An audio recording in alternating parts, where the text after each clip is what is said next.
Hey, awesome last night.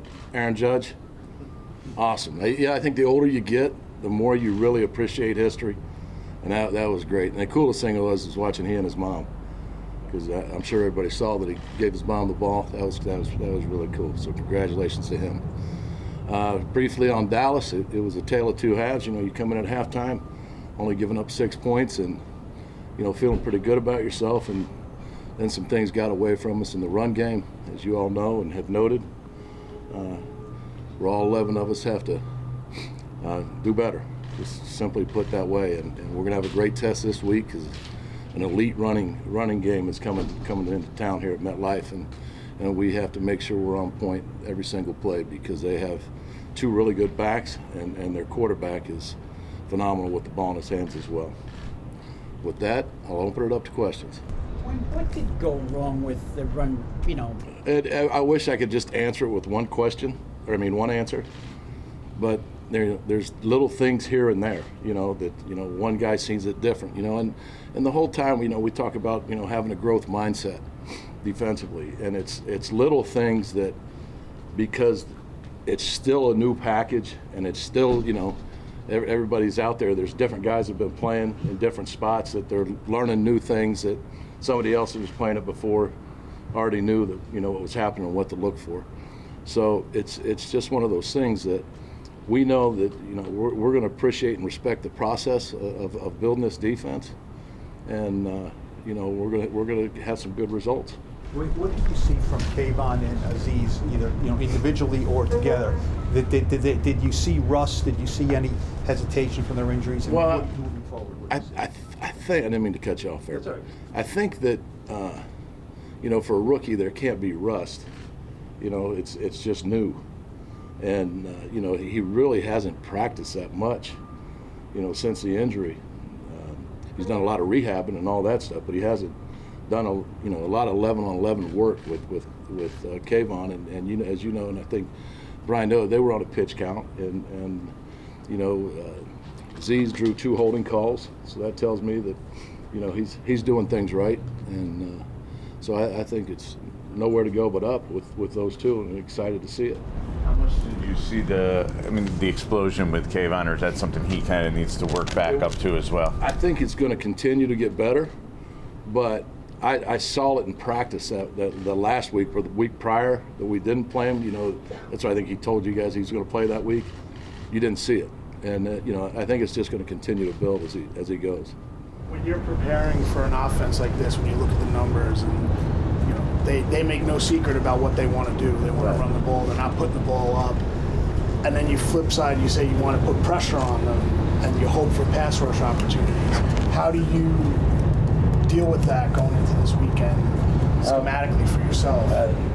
I think that they're doing a nice job. One of the reasons why they're 2-1 is playing complementary football. They're running the football, trying to control the clock, and playing good defense. And I think that's the biggest thing is I don't want to say you take away the runs, but you better limit the big runs, the explosive runs.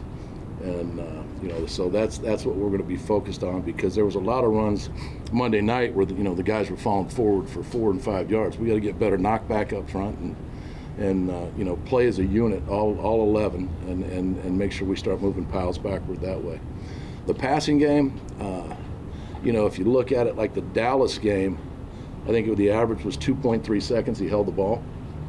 So you're not going to get a whole lot of pass rush when the quarterback's holding on to it, and that's what they're doing right now, because they know how we attack protections and everything else. I mean, a 3rd and 12 toss, that was one of those plays I was telling you about, just having some football awareness with the back's in the home position, which he never is on 3rd and 12.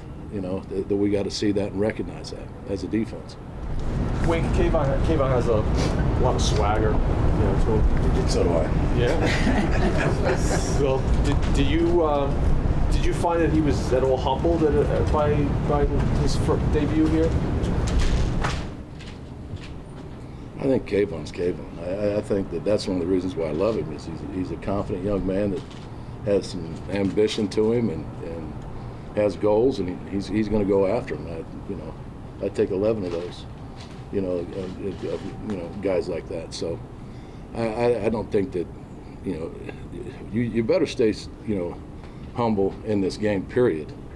Win or lose, because that's the way this league is. As soon as you lose your humility, it'll come up and slap you right upside the head. The league will. So I don't know. We didn't have that conversation, so I don't know. He doesn't seem like he's walking around with his lip out. So I'm just expecting great things from him. What do you like to see from your inside linebackers, and what do you need to see from that group? I think that we're still in the process of finding the right fits, for who's going to play inside.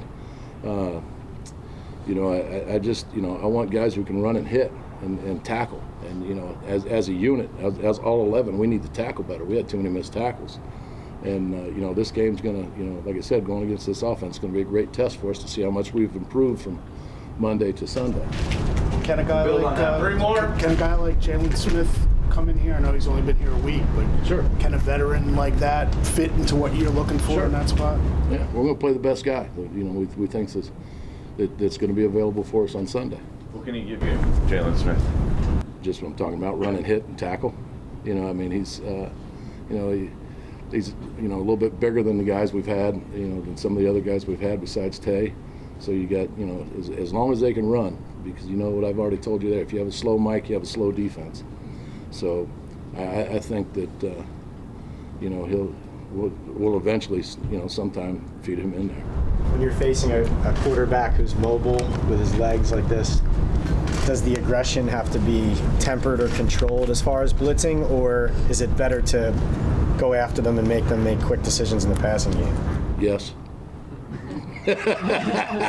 Really, it's one of those things that, it's, you got to know where to attack and how to attack, and I think that, we'll work on that this week and try to give him some different looks, but he is, when he has, like I said, he's big and strong and he can run, so we got our work cut out for us. And Wink, the first week you were playing a guy who was like a Jim Brown.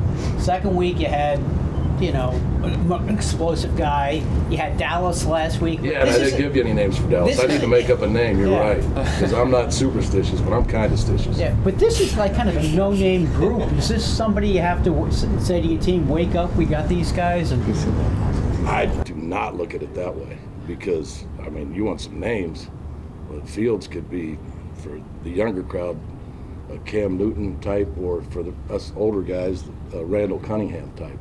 And those backs are explosive backs who run hard, old school hard. And that offensive line, they work well together, especially in the run game. They really work well together. So I don't think there's no names, at all with that. How unique is it, though, for a team to throw so little, though? How unique is it for a team to throw so, they've thrown, 45 passes in 3 games? Yeah, when we were back at Baltimore and Lamar just first came into it, if you all remember, it was similar type offense that it challenges you in a different way. And like I said, it's just complementary football that they're believing in, and that's their winning formula right now. You face that all the time in Baltimore. No doubt. All right.